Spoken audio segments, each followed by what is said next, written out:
I have a loud voice and I didn't need this microphone.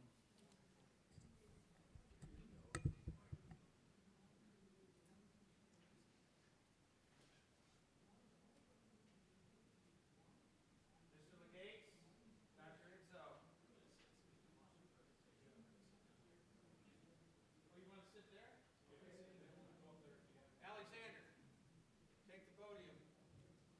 Alexandre Aguiar is a guest and speaker from South America. And he is a newsman and a weather expert who has been involved heavily in the discussion of climate change in the Southern Hemisphere. He participates in international forums. He has contributed to ICCCC. I could probably say more about him, but I think he could say it for himself. And thank you. It's nice to have you here, Alexander. And I will be putting up signs of how many minutes you have left before you finish. Okay. I hope not to exceed the time.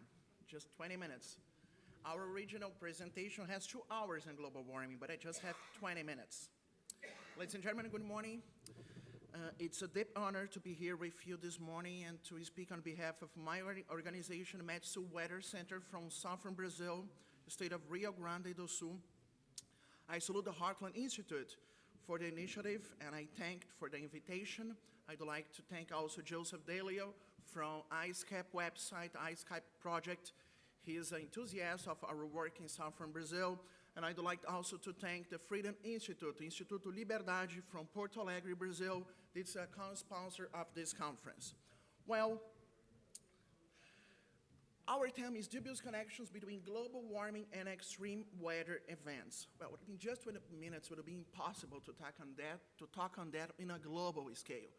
So I thought it would be interesting to speak on a regional scale, on South America. South America is always neglected, or very often neglected, in this global climate change debate. But it shouldn't, for 3 reasons. First, it has the Amazon forest, the largest rainforest in the world. Second, it is the closest continent to Antarctica, to the Southern Pole.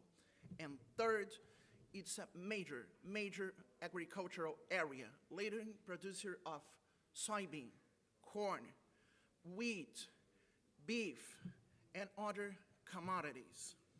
Well, on extreme weather events, every time there is a extreme weather event, just like we had yesterday here in the United States with tornadoes in the Midwest, or in South America, in the other day, in the newspapers you're gonna read, that was provoked by global warming and climate change.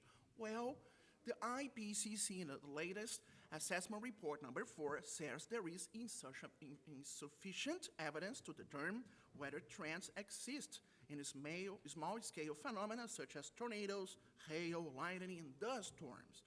Well, Brazil is not immune to the global warming alarmism. This is the front page of Jornal do Brasil, one of the leading newspapers in Brazil, in the day after the release of the IPCC report. The headline reads, "Apocalypse has a schedule." Well, 30 years before that, in 1974, the headline in another newspaper in Brazil, a major newspaper, the Estado de São Paulo, was, "Earth heads to a new ice age. And winters will be colder and colder." What happened? We do not have an ice age, and the winters became warmer in the 80s and the 90s. Not just media alarmism in Brazil and South America. We are subject to activism alarmism, mainly environmental groups. I'm not against Greenpeace or other environmental groups. I'm against alarmism. They released a report some 2 years ago claiming recent extreme weather events in Brazil could be attributed to global warming. This is history ignorance.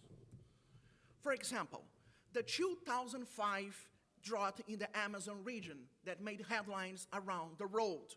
For example, look that. This is where the SST, the temperatures of the ocean in 2005 during the Great Amazon Drought.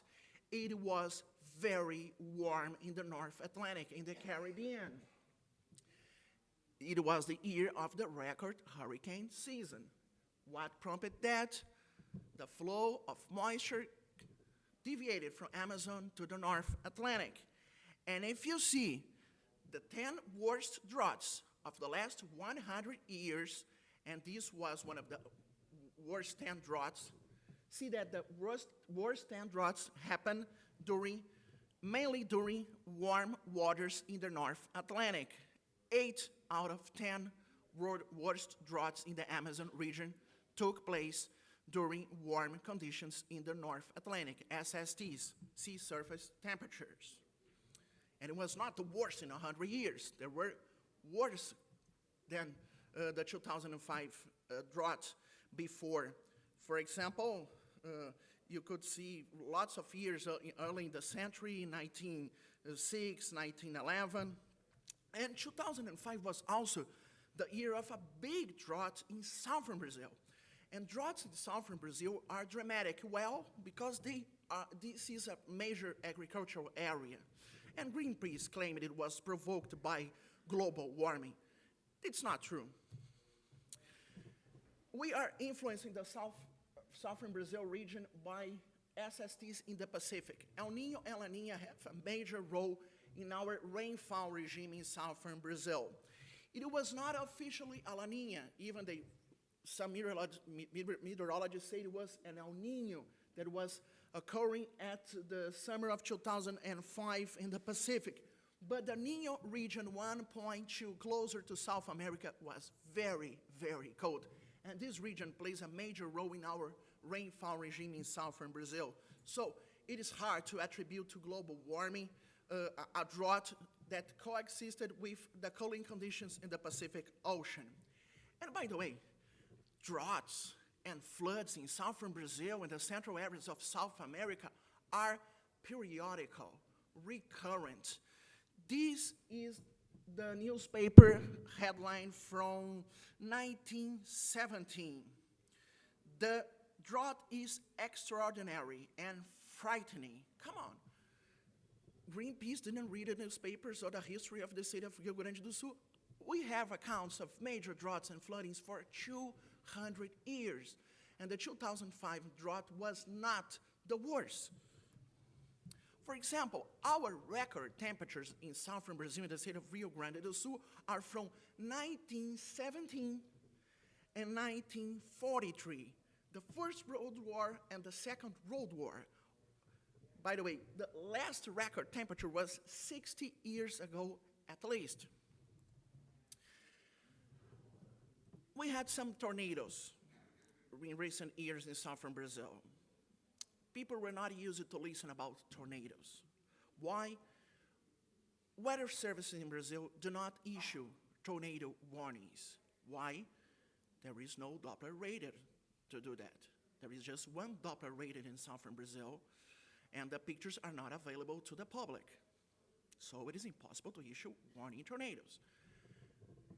And if it was possible, it would be incredible. It would generate panic, as we do not have an EBS system or an EAS system to warn the people, radio, on television immediately. And you know, tornado warnings need to be carried immediately to the public. So every time there is a tornado in the region, there is claim, oh, it never happened before. This is global warming, this is climate change. This is not true. Brazil, Central Argentina, Uruguay, and Paraguay is a very active region for severe weather. Some experts even claim that is the second most active region for severe weather in the world, just behind the Central Plains of the United States. So tornadoes can be found throughout history in historical accounts. For example, this is the first tornadic picture in Brazil that was taken in 1975 at the Santa Maria Air Force Base in the state of Rio Grande do Sul. That was the year I was born. This picture was taken 4 years ago. This was an F3 tornado in the state of São Paulo. And that's very interesting. Usually when tornadoes happen in Brazil, they said, oh no, this was high wind, because they didn't like to speak about tornadoes. Can you imagine that some meteorologists even said in the past, no, we have not tornadoes here, come on. So now we have phones with cameras, we have iPhones, we have cellular phones with cameras, internet, we are in the digital era. So it's very easy to register this kind of event, of phenomena. This picture would never be taken 10 years ago, 15 years ago. This was a major tornado that was caught by a camera in a road, a traffic cam. 20 years ago, there was no traffic cam in this area. This storm would be probably classified as just high wind. Now it was classified just a tornado. Why? Because we have digital resources to catch it. And history shows, for example, in 1973, it's not 1963, it's 1973, dozens of people were killed by a major tornado, we believe was an F4, an F5, in the city of San Justo in Argentina. Worse than that, in 1926, the city of Encarnacion in Paraguay was flattened, completely destroyed by a major tornado. It's just like the tri-state tornado here in the United States. 400 people were killed. Can you imagine 400 people killed today by a tornado in South America in 2009? It will be news around the world, and of course, in the next day, politicians, some experts, some environmentalists will, this is global warming a consequence. This was an unprecedented event for us. It was, I said to some folks here, that was our worst forecast day and our best forecast day. Why the worst? Because we never forecasted a hurricane before. And the best one, because we could warn the people. This was the Katrina hurricane in March 2004. So it was the first ever recorded, as Al Gore says, and some experts say, or was the first to be documented. This is the Hurricane Katrina photographed by the astronauts in the International Space Station. Well, a friend in the National Hurricane Center in Miami sent me this report that was published in the Monthly Weather Review of 1923. It describes a possible tropical cyclone off the coast of northeast Brazil in 1923. There is only one report in the satellite area of a possible tropical cyclone in the northeast coast of Brazil. It happened also in 2004, in January, just 2 months prior to the Katrina hurricane in the southern part of the country. As you know, the South Atlantic is not a region prone to tropical cyclonic activity.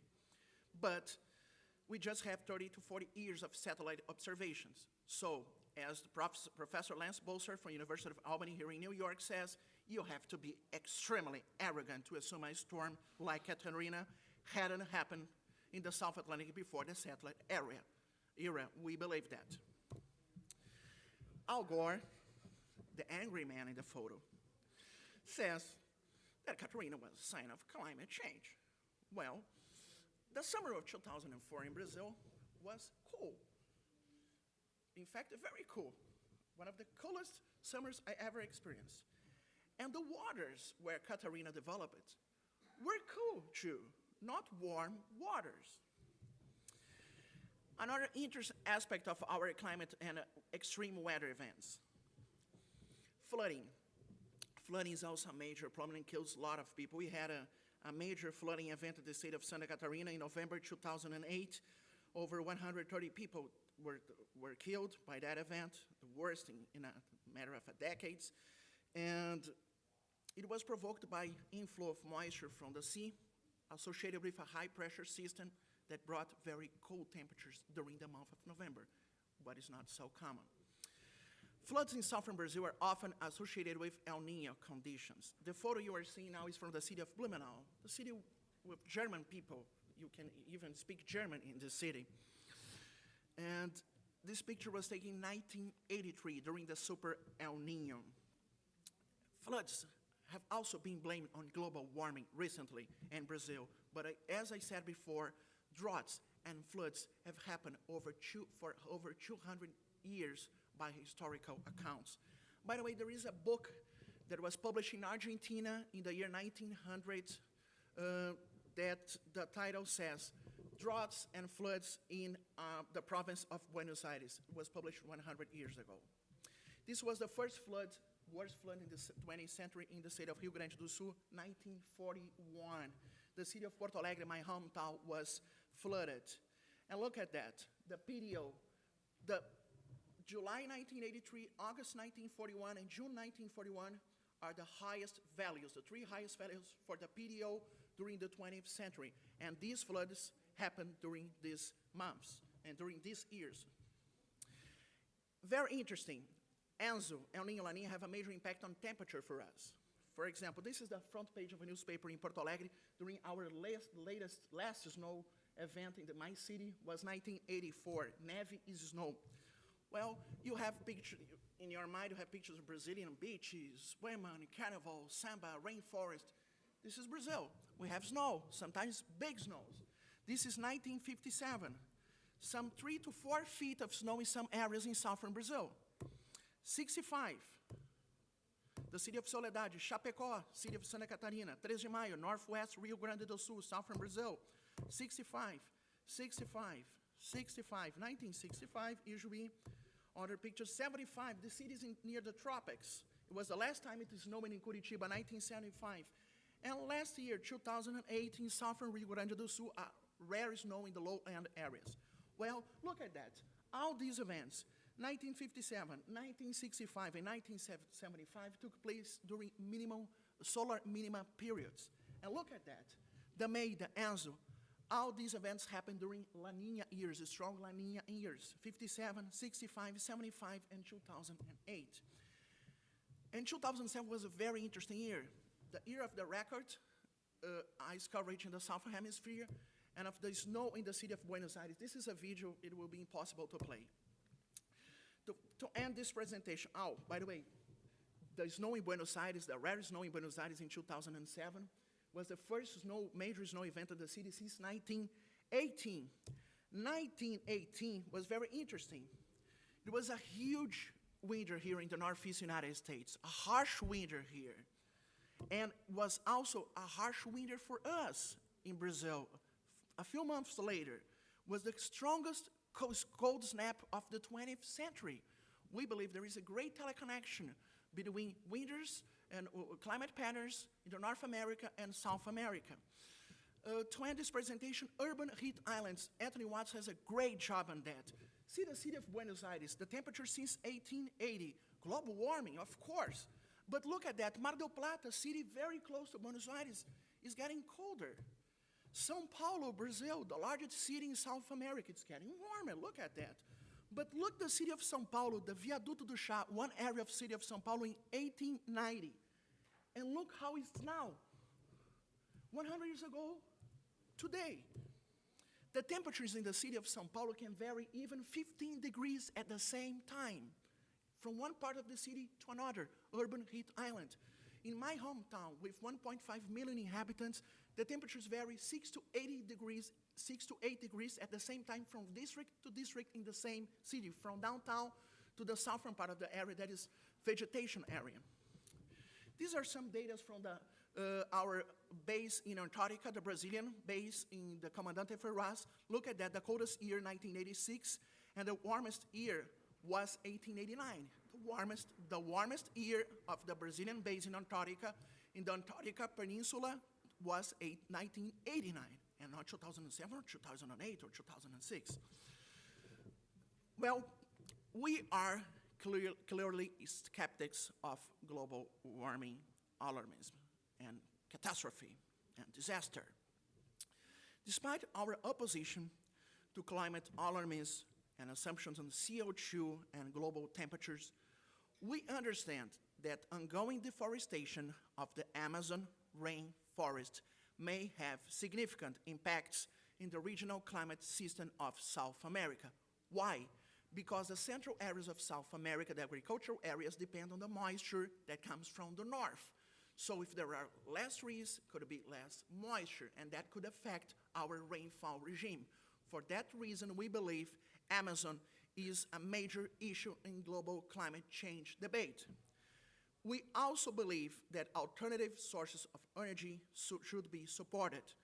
We strongly oppose government imposes policies like cap and trade, but we believe in free market solutions.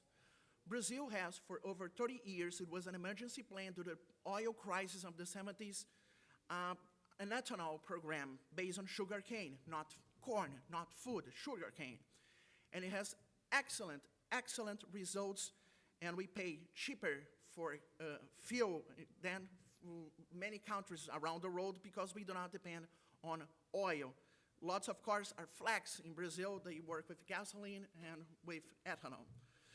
Well, my time is over, and the question of this conference is, global warming, was it ever really a crisis? Well, our answer is so far not. Thank you. I'd like to have more time. I traveled half a road away, but the organization says I just have 20 minutes, and I will be respectful to the organization. I am available to any of you, to questions, to change mails, to talk on the phone, everything you want. Be my guest.